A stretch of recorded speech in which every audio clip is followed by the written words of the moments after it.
Welcome back to The Bulwark Goes to Hollywood. My name is Sonny Bunch. I'm the culture editor at The Bulwark, and I'm very pleased to be rejoined today by Eric Schwartzel. Now, we've had Eric on the show before to talk about his book, Red Carpet, Hollywood, China, and the Global Battle for Cultural Supremacy. It's kind of about Hollywood making inroads into China and where that effort has succeeded and faltered. And I got him back on the show today because he had a really interesting piece in the Wall Street Journal about, frankly, how terrible Hollywood is doing in China at the moment.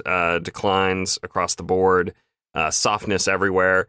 Eric, thanks for being back on the show. Hey, thank you. Always a pleasure. So, all right, so let's talk Chinese box office. What are Hollywood studios looking at when they look at the tail of the box office tape in China right now? There's not much to look at. I think what's happening now is actually the culmination of many, many years of movie-going trends in China. I think you and I are very accustomed to a narrative where China was a place of almost like limitless revenue possibilities. They have 1.4 billion people. For the past 20 years or so, they've loved going to Hollywood films. And the movies that do well here, and some that don't, tend to do well there as well. So Marvel has raked in billions of dollars in ticket sales. Avatar and its sequel have been huge there. And that's been the narrative for a long time.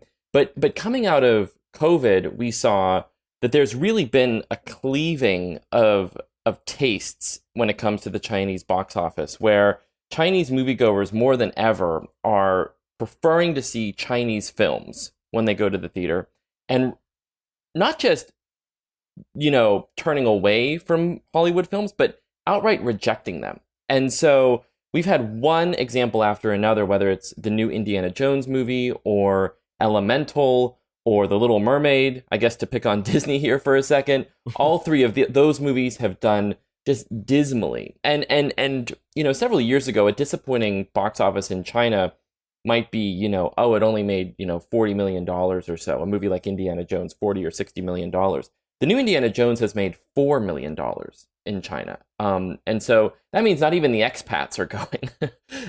And I think what it speaks to is a couple of things we can get into. One of which is that over the past 20 years, Chinese filmmakers have really looked to Hollywood for the model and the template of what kind of movies to make. And as their output has gotten better and more sophisticated, it shouldn't come as much of a surprise that Chinese audiences are preferring to see their own movie stars in their own stories rather than just continuing to blindly accept Western imports. Yeah, that's an interesting point here. So, another guy I've had on the show before, Chris Fenton, he wrote a book called Feeding the Dragon. He was a production exec for a while in Hollywood and has some experience bringing stuff to China. And what he has been saying to me for the last 2 years is they taught themselves to fish, and now they're fishing. They've imported the talent and the know-how. They've taught their folks how to do it. Now they're making their own stories, and that's what their people want. Absolutely. I mean, that was one thing that I was struck by when I worked on my book, was just how far back that effort went. And we're talking now, Hollywood movies have really only in earnest been flowing into China since 1994. So this is a relatively new market by Hollywood standards, right?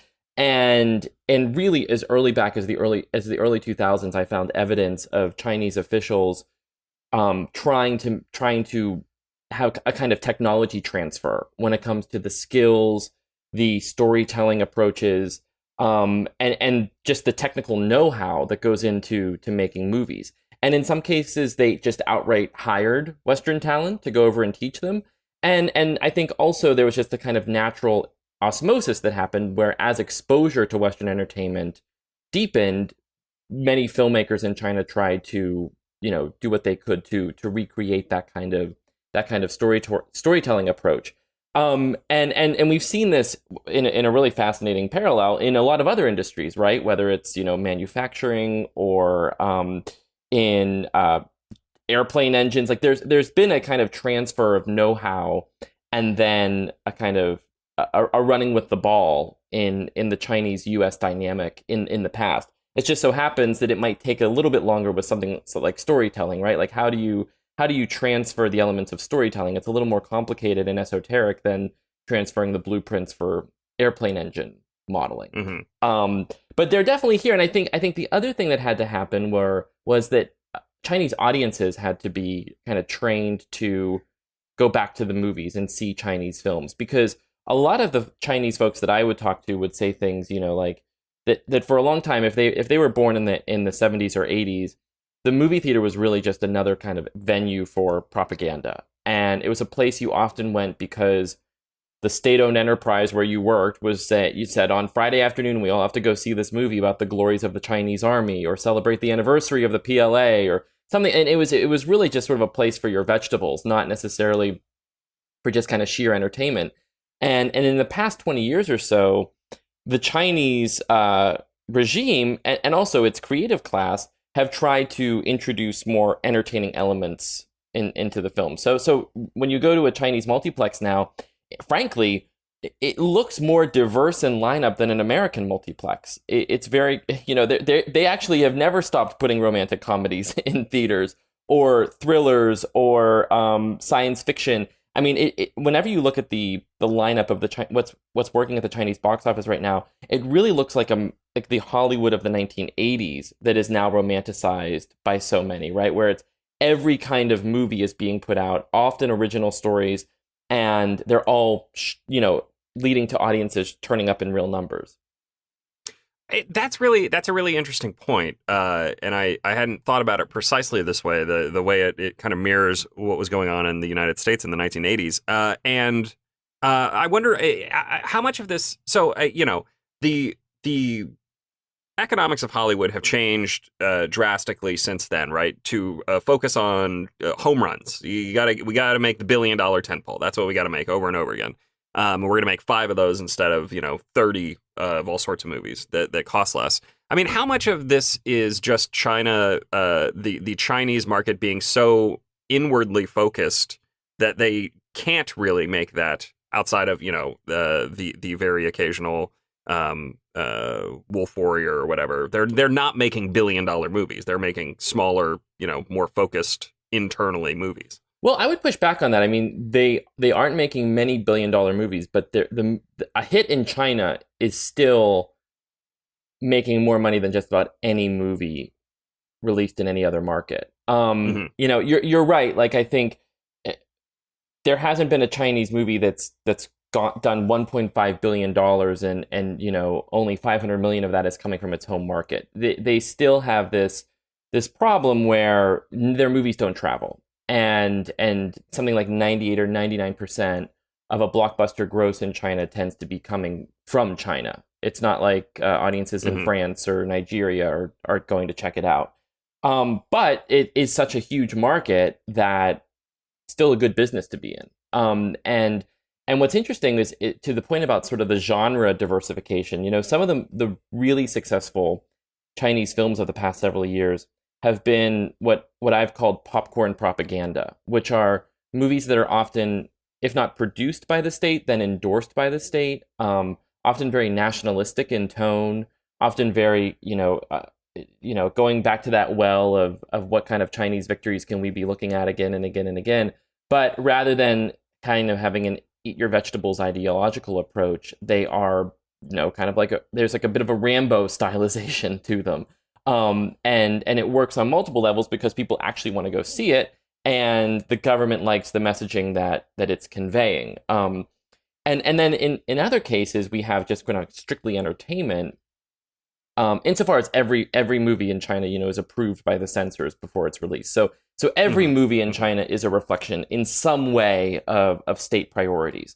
But there was a Chinese thriller that has made $400 million in China so far this year. I mean, horror movies do well in the U.S., but cracking $400 million as a horror film or a thriller is pretty hard to do. I think it just speaks to the size of the market, but also that it doesn't seem like the kind of the consumer behavior of thinking that is not a theatrical type of a release, and I'm only going to reserve my theatrical movie going to the biggest, most spectacular releases isn't quite catching on in China to the degree that it has here in the US. How much of this is a function of consumer behavior? I mean, I don't know the answer to this. Always a mistake to ask a question you don't know the answer to. But How much of this is a function of China having a less mature streaming market, right? So there's no Netflix in China, there's no Prime Video. I know they have their own, like Tencent has a streaming service, but you know the market there is I think I get the sense anyway is slightly less robust than certainly the theatrical market at this point. Well, I'm not sure. I'm not sure how like their streaming hours compare to the U.S. I mean, you're right that they don't have Netflix. I mean, the list of countries that Netflix is not operating in right now is very telling. It's like there's maybe less than 10, fewer than 10, and it's like North Korea, Syria, and China. Like, I mean, it's this glaring hole in their global domination, and it's because the Chinese regime has really been quite protectionist about its streaming services. And there are three services that kind of function as their primary services, and they're collectively referred to as the BATs because it's Baidu, Alibaba, and Tencent who run the three main services there. And look, I think they certainly are streaming quite a lot there. I think that one thing that is certainly happening is that theatrical movie going, I would say, especially compared to the US, is still a relatively new phenomenon in large parts of China. And if you look at the screen per person ratio, China is still underscreened relative to the US. So that means there are still parts of the country where heading to the movies is not a particularly easy thing to do. And so I think there might be sort of a novelty element there. I also think we just have to also keep in mind the simple math that they have, more than 3x the population that the US does. So a movie, when it takes off there, has a higher ceiling than it does here in the US. Now, I think the other thing to keep in mind is, because of the relationship between commercial enterprises and the state in China, there's always been a real government support for movie going for several reasons. One is what we referenced, which is, it's a great venue for messaging, overt or covertly. And then the other is that the model of the Chinese multiplex is also very like 1980s America. Like, a lot of Chinese movie theaters and complexes are in malls and sort of these anchor tenants of broader real estate developments. And so there's a real vested interest by the government to make sure that those ventures continue to see that foot traffic and continue to see that spending. And so the government will do what it can to support that business and sort of keep that entire kind of enterprise afloat in a way that, certainly, the government stepped in to help businesses during COVID to some degree. But like we're seeing now, after theaters have reopened, in some cases, the Chinese government is offering theaters specifically a kind of subsidy and a form of support to make sure that kind of movie-going habit gets going again. Mm-hmm.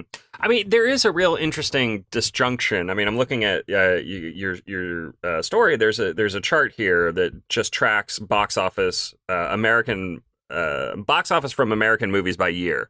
And the high point is 2019.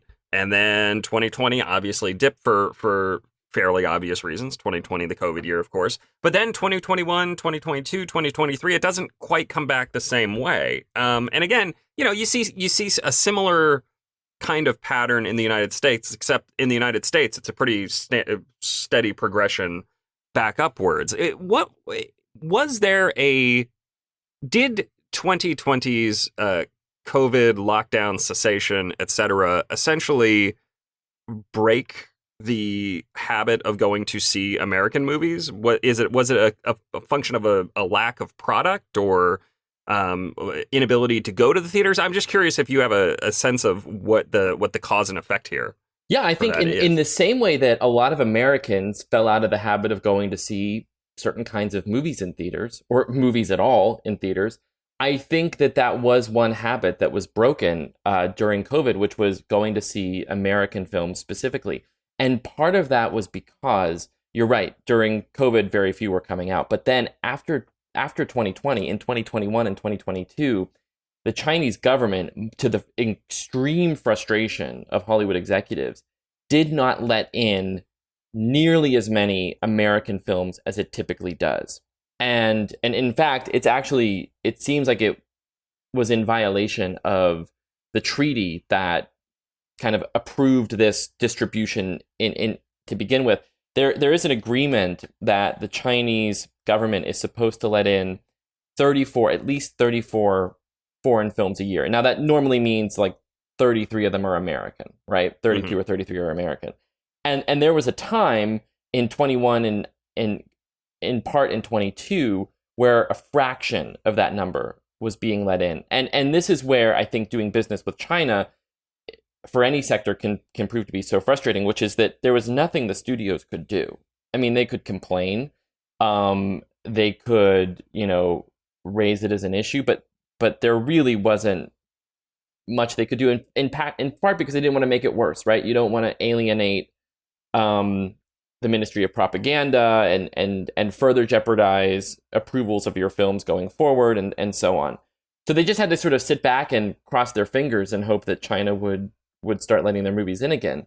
It seems as though part of the reason for that kind of temporary partial blackout was that it gave Chinese films a clean runway, right? And there was a lot less competition. It's similar to the Netflix dynamic, right? Like, keep out the foreign product so that our own domestic product and our domestic companies have free reign.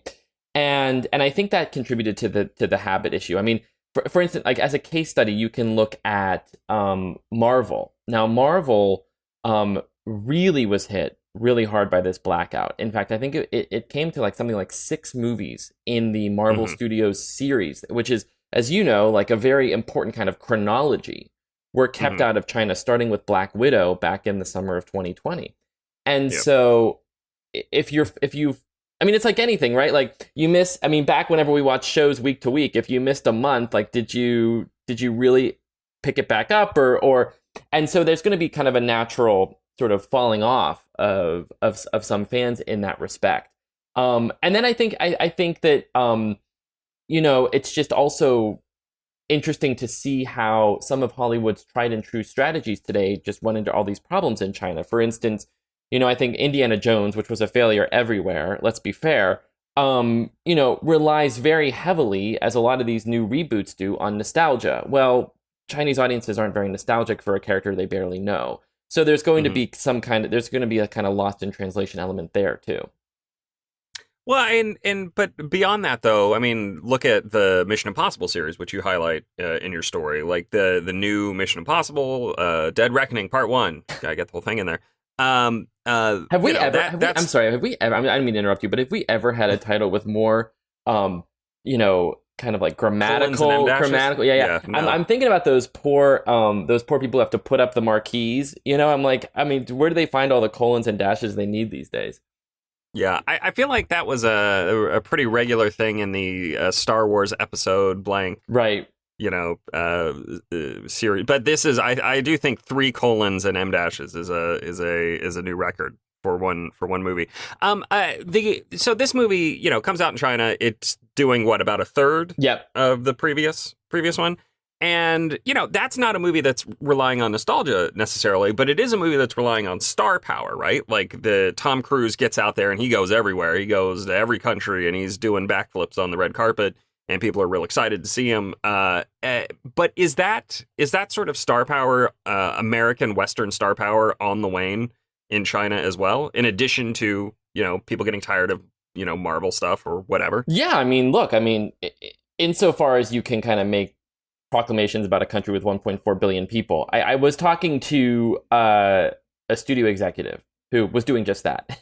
And he said that it's his belief that as the relations between the US and China really frayed during those COVID years, that a lot of Chinese moviegoers really did ingest this kind of skepticism toward anything made in the USA. And that especially, in smaller cities or more rural areas, there's going to be a real reluctance to embrace American movies as they once did because of those politics, or just sort of a general kind of distaste for the country.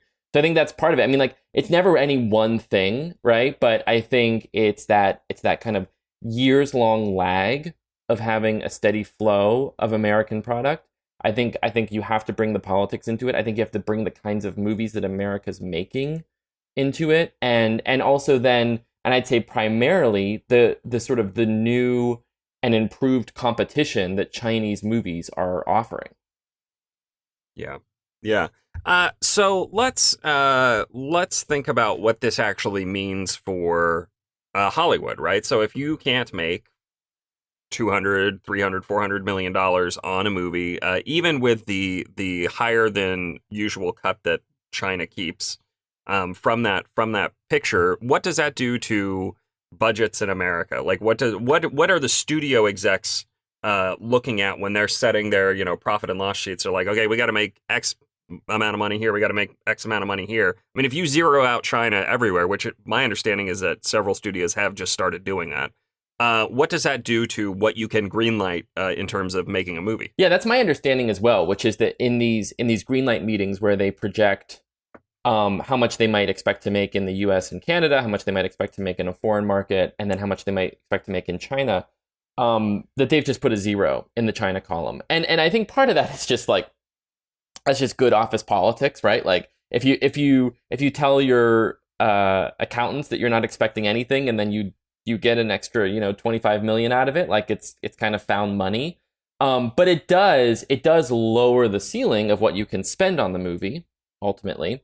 And I should say that the reason they're putting a zero in the China column is not just because Chinese moviegoers aren't showing up. It's because they just can't predict if they're going to get in anymore, or if some is there going to be some trade wind going to blow, and there's going to be some dispute, and suddenly they're caught in the crosshairs, right? Like, so that's kind of, I think it's the political instability and the audience reaction that's leading to that kind of zeroing out that you mentioned. So yeah, I think budgets overall are coming down because we just have seen that audiences everywhere, with just a few exceptions, aren't turning out as they once did. I don't think that it means that we're in a world where there's suddenly a long leash of free expression. I mean, I think the other element of this is the censorship that's required, or the self-censorship that's required to make sure that any movie that you want to get into China does get into China. So not making a movie that, casts certain actors or broaches any themes. I don't think that not planning on a Chinese box office gross means that studios aren't still thinking about that. And I'll explain why, which is that every studio, all the five major studios, are all part of much larger corporate parents. And in the past, China has punished companies anywhere it can for political messaging it doesn't agree with.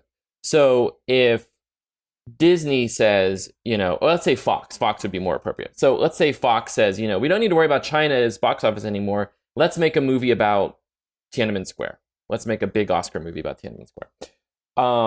Well, that actually would ripple through the larger Walt Disney Company, and pretty soon Bob Iger would have to be, answering for that messaging.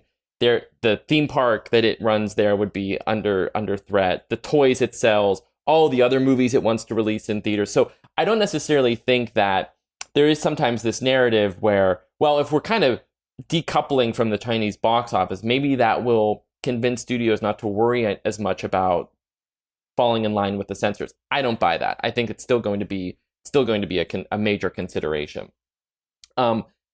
Please. Yeah, let me jump in here just very quickly. And could you what is the situation like with the theme parks in China? Because I know this is Disney has a park. NBC Universal's building a theme park. What is, or maybe has already opened? I think it has opened. Remember. Yeah, I think it's open. Yeah. So you've got these corporations that aren't just looking at box office dollars. They're also looking at, like, what happens to this massive amount of money we have invested in building up actual structural locations that cannot be moved, if things go south with China. Right. And so I think, one thing, the main thing to understand with the theme park, so Shanghai Disneyland is the biggest example of this. It was a $5.5 billion investment, but like so many all Western ventures in China, Disney is not allowed to be a majority owner of it. There are Chinese companies that own, I think, around 55% of it, and Disney has a 45% minority share. Obviously, though, huge reputational cost if anything happens there. I mean, the best example I can remember of just that shows just how beholden these companies have to be to the Chinese government was, I think, in 2021. It was during China's zero COVID policy restrictions, and there was a day where there was a positive COVID test registered at Shanghai Disneyland, and the response from the government was to lock everyone inside the park and not let them leave until they tested negative. Now, that is not the Disney way. That is not the Disney experience, right? And I'll never forget doing a story on it and being told by someone at Disney that to kind of let the time go by while everyone was standing in these long lines to get tested for COVID, they decided to put off the fireworks and allow them to sort of watch a fireworks show while they stood in line. I thought, what a surreal experience that must have been. But it shows you that, like, it's called Shanghai Disneyland. Everyone thinks it's a Disney theme park, but it's in China, so it's going to be run by China. But it's a huge, as you said, it's a huge kind of bargaining chip, right? I mean, there are so many things that Chinese authorities can do to try to kind of apply pressure on something if they, as I said, they don't like the messaging. Yeah, it's fascinating. I mean, I'm just trying to imagine what would happen if China said, well, "All right, Disney, you're out. We're tired of these movies you're making. You know, you made 7 years in Tibet 30 years ago. We're done with you." And what the parks would actually look like. I mean, like, would they have to rebrand it? Would they just tear it down? I don't know. It's an interesting thing. I don't know. There's always a dance in China between like whether they're going to prioritize the economic equation or the political equation. The political equation usually wins, but I mean, not good. It wouldn't be good for Chinese business if Shanghai Disneyland ceases to exist as a Disney park either, right? So there's always there's a bit of a they've kind of got like mutually assured destruction or something like that. Yeah. Okay. Let's see. What else is going on in the world of China and the box office? Well, I think one thing that was particularly interesting, and I worked with several colleagues who are based in Asia on this story, because I thought what I really wanted this piece to include were like voices from Chinese moviegoers. Because I mean, like, I was seeing these returns, these openings that are just, I mean, like, gross as you might expect out of like the Philippines or Korea. I mean, like, much smaller markets coming out of China, which was at one point in history the number one box office in the world. And I think one thing that was particularly interesting was the response to The Little Mermaid, which the live action remake of The Little Mermaid, and we talked to folks, and it was interesting the casting on that movie. And this kind of sort of colorblind casting and having a black actress play Ariel, the Little Mermaid, and so on. It had obviously inspired a lot of reaction everywhere, positive, mostly, I think, but also it had become a bit of a cause celeb in conservative circles too. And I think what was interesting was talking to when my colleagues talked to moviegoers in the U.S. or in China. They received that casting as what they routinely refer to as political correctness, and they didn't want to see it, in part because of that. And it was interesting because it was, that is casting that's kind of like responding to a conversation happening here in the U.S., but a conversation that understandably I think a lot of Chinese moviegoers might not be privy to.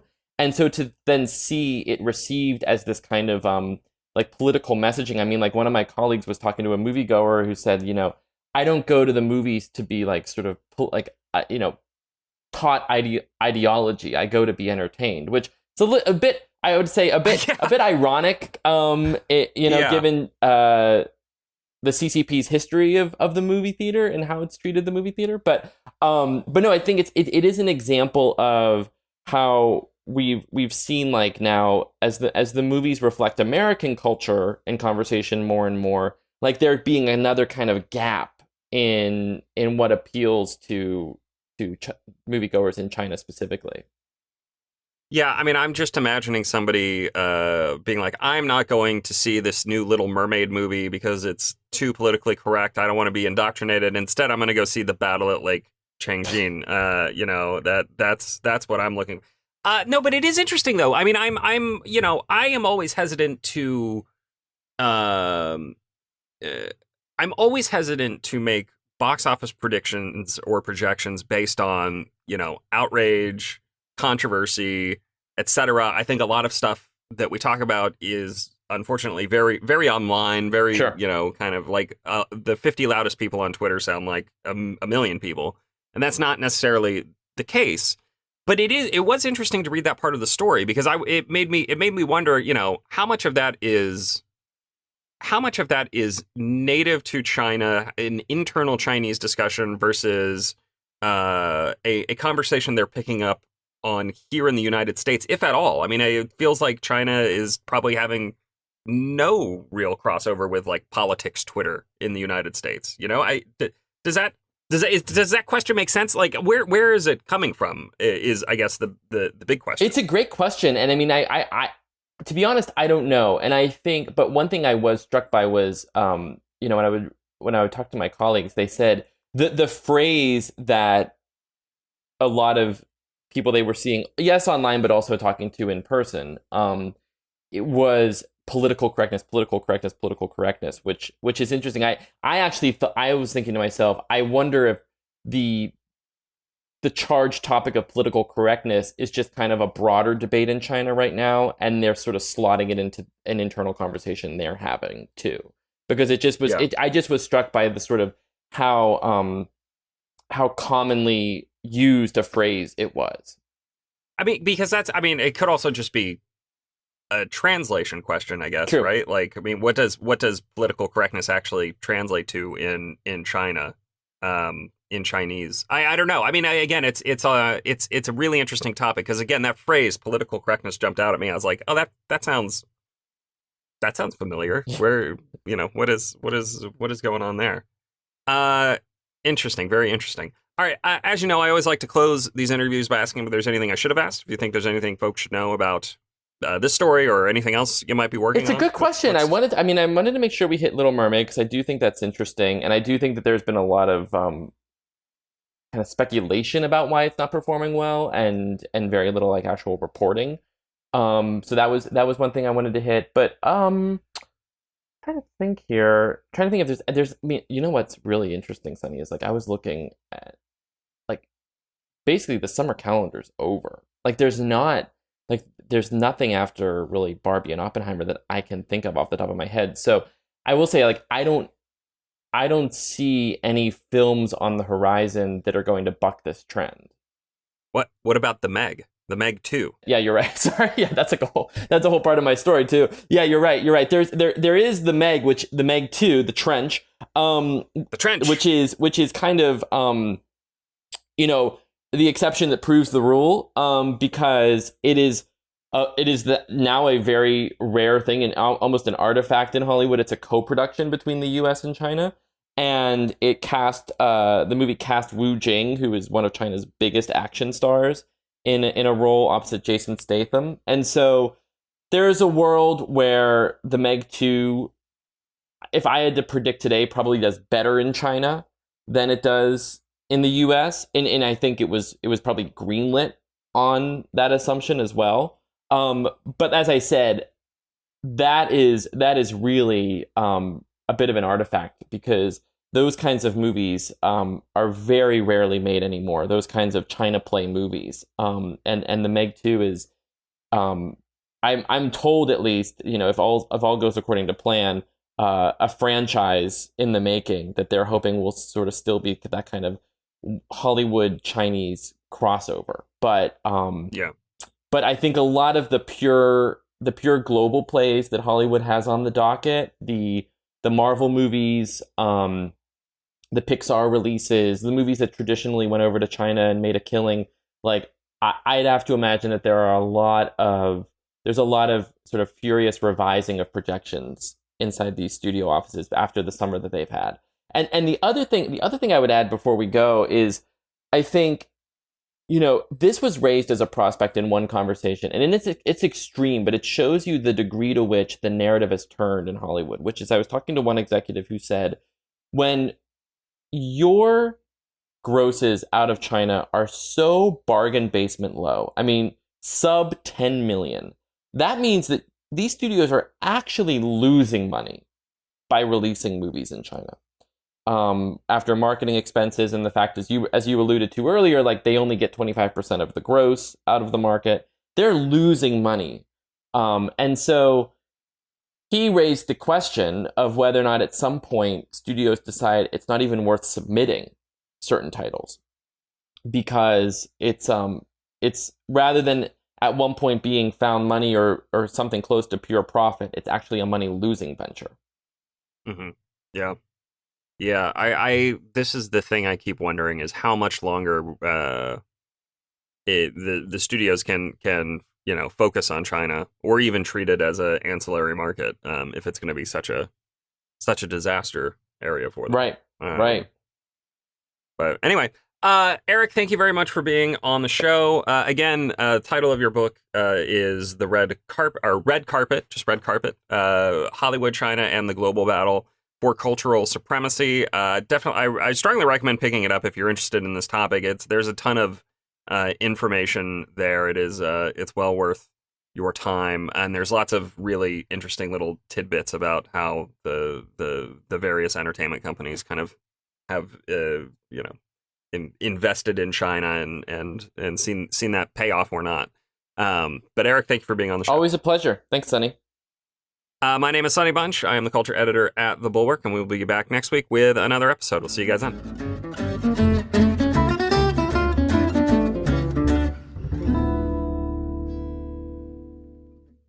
Welcome to Talkville, the ultimate Smallville rewatch podcast. Look, we have a lot of fans. We have a lot of people that watch the show. We have a lot of people that still watch Smallville. They show up to the cons. They're glorious. They're awesome. They're just loyal is the word. I guess I'm proud of the show. So I'm like, come on, man. Smallville. Because now everybody's like Arrow and this. And these are all great shows. I'm not knocking the shows. I'm just saying, don't you remember us before the social media? I want to be a meme.